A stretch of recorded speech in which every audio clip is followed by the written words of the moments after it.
Hello. If you've got ears, you probably will have heard by now that Mojang, creators of Minecraft, are being taken to court by Bethesda, publishers of the Elder Scrolls series. There are a lot of things to understand about the upcoming legal battle, but none more important than who is being the greatest asshat? Well, before we plonk said hat on anyone's head, there are a few things to get to grips with.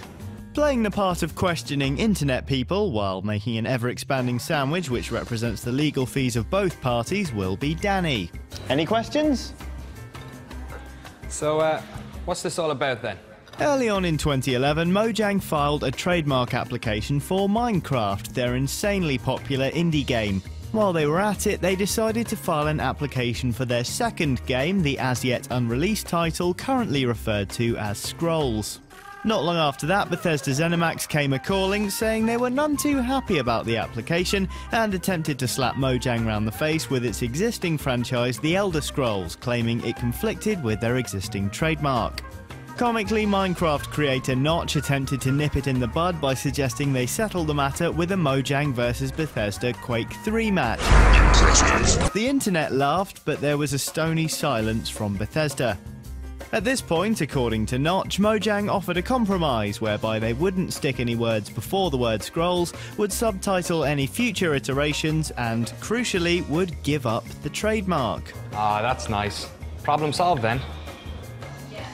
Actually, Bethesda allegedly refused both of these suggestions, and on October the 3rd, it was officially revealed that Bethesda are taking Mojang to court.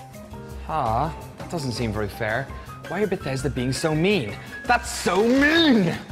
Well, the thing is, if you look at Mojang's initial trademark application, it's fairly wide-reaching. Extremely wide-reaching, in fact. The application covered not only games, but TV shows, radio plays, toys, clothing, you name it, it's pretty much there.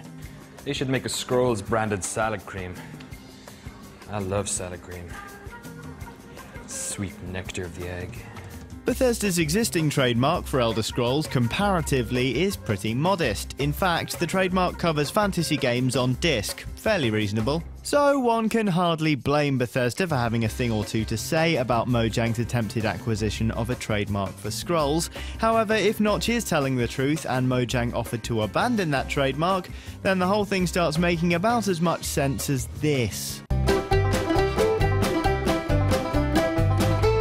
Well, if Notch is telling the truth and Bethesda are suing even after being given a chance at an amicable resolution, Bethesda frankly start to look a bit mean-spirited. However, that's still infinitely better for the publisher than coming across as a soft touch on the legal front.